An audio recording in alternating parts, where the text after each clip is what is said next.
Sportscasting legend of more than 40 years on radio and TV, Sal Marchiano joins us this morning. Sal, I'm hoping that you can bring some of that great Florida weather here to New York, because right now it's been a rough winter here so far. Well, it's quite delightful here, and I hate to rub it in, Bobby. Definitely a lot of snow here on the ground in the Big Apple, but we were hoping that instead of talking some weather with us this morning, you can talk some sports. You know, in your memoir, in My Rearview Mirror, you speak about how the legends of yesteryear were just different than the stars of today. Why do you think that is? Well, going back to the 60s and 70s specifically, it was the age before the gossip industry developed. Newspapers and their reporters did only wrote about the games.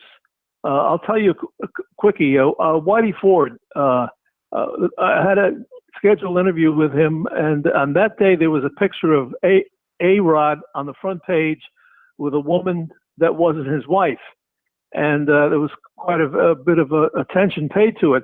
So I said to Whitey off camera, I said, what was it like back in your day? And he said, when we came out of joints, meaning bars and saloons, he said the photographers lowered their cameras because our pictures are only taken with our uniforms on at the ballpark.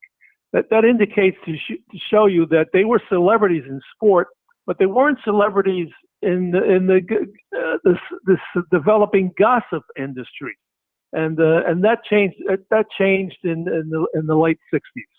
Now, Sal, you covered it all. So the World Series, Super Bowl, NBA Finals, Stanley Cup championship fights. You hosted ABC's Wide World of Sports before the Thriller in Manila. You interviewed all the greats, Rocky Marciano, Muhammad Ali, Vince Lombardi, Joe Namath, Joe DiMaggio, Hank Aaron, Mickey Mantle, Willie Mays. The list just goes on and on.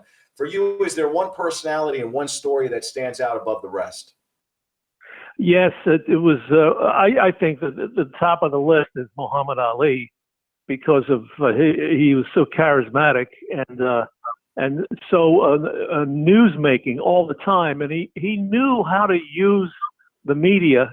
My best story was that the night he lost to Leon Spinks in 1978, February 15th, at the Las Vegas Hilton, Ali didn't come to the news conference, so I took my film crew and I knocked on his door up in his suite.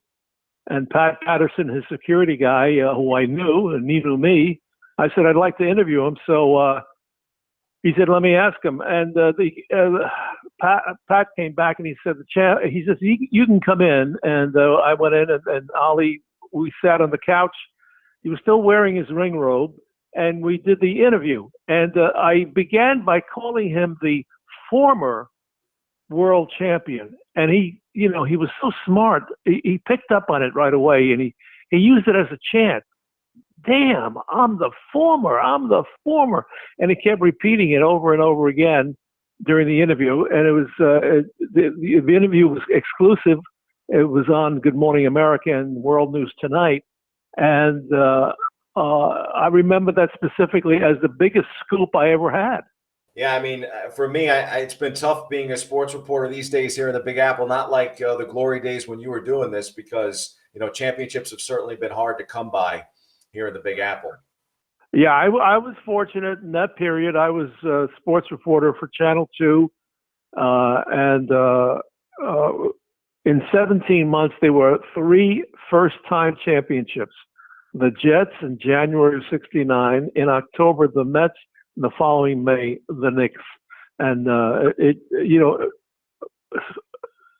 sports went from back page to front page during that period. Sal, I want to talk to you a little bit more about your career. I know you were mentored by another New York City sportscasting legend, Marty Glickman. What did Marty mean to your career? He meant a whole lot. I met him when I was 17, and then I worked with him at WMGM, which was 10:50 a.m. and they did the Knicks and the Rangers, and they did the Yankee games at that time. And I worked with him, and he taught me so much. And he was the time I was going to Fordham, he was very patient. He listened to my tapes. He was very gracious with his advice, and he was very honest. He'd tell you straight out what you needed to do, and he guided me at that point. And when I graduated Fordham, he helped me get my first job as at WCBS Radio, as they called a desk assistant. That was what a newspaper's copy boy was. And that I got in the walls of CBS, and everything happened after that. Marty and I didn't have anything to do professionally after that, except I certainly interviewed him a few times. But he gave me my initial start. The next guy was Frank Gifford, who got me the audition at Channel 2, which I won. And I was the weekend anchor and the sports reporter for Gifford at Channel 2 at the age of 26. Everything happened after that. That's a good segue, too, because I actually wanted to ask you about that. You worked with so many greats on the broadcasting side, too, and Howard Cosell and Frank Gifford are among them. Yes, and Frank Gifford's office at Channel 2 was an amazing place to be at, because we were on the same floor over on West 57th Street in the same building. Everything at CBS was in the same building at 524 West 57th. And in his office and on the same floor, there was just a flow of personalities that would, the greatest sports names worked at CBS Radio with Frank Gifford. We're talking about Chris Schenkel, Pat Summerall. Win Elliott was an extraordinary broadcaster at the time. He taught me about language. He taught me how to use language and vocabulary. Phil Rizzuto did the radio show from there. In the cafeteria downstairs and in the hallways, the big Walter Cronkite and Mike Wallace. It was an amazing building. This was 1966 to 1970. It was an amazing period when CBS News was at its zenith, when CBS was the Tiffany of the networks. And of course, at that time was the extraordinary reporting the Vietnam War, and Walter Cronkite coming back from the Tet Offensive, I believe it was 1968, and saying that we can't win. And LBJ did not run for the presidency again. He said, if I lost Walter Cronkite, I've lost the country. So it was I love going to work every day and going in those doors. How proud are you now about, having your daughter Sam kind of carry on in the family business? I know that she's teaching these days, but has long worked in sports. Yeah, of course, I'm very proud of her. She started out writing. She was a sports editor at Stuyvesant High School, and then a sports editor at Columbia. And from there, she went to sports writing, San Francisco Chronicle, the New York Daily News, transitioned into television, a sports channel, which was absorbed by Fox Sports. She ended up with Fox Sports, and then wanted to do more with her life than just being a sideline reporter. And so she went into teaching, and she's a equal rights advocate. And right now she's doing even more. She's making documentaries, very serious documentaries about social injustice. So I'm very, very proud of her. I'd like to think, too, that things are starting to maybe get better here when it comes to the pandemic and sports kind of more and more every day getting back on the grid. Now this announcement from the governor here in the state that we're going to have some fans at the games, it's definitely promising news. Well, I hope so, because it's not the New York that I know, that we cherish.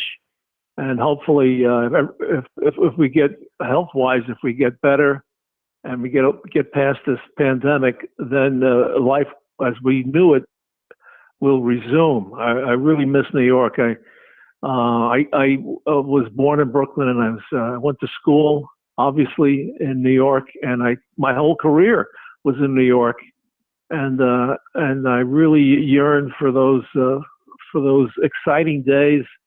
When I got off work after the late news, everybody worthwhile was only a cab ride away. And now that's not the case. And I feel bad for young people. Like, I got to say, like yourself, that you're denied the freedom to do that. And hopefully we'll get better. Well, we miss seeing you on TV, Sal. And, it's just so great to talk with you this morning by phone. Two-time Emmy winner, Sal Marchiano. Thanks for joining us, talking some sports and some weather here on BronxNet. Yeah. Good to talk to you. Thanks very much for taking the time and talking with me. Take care.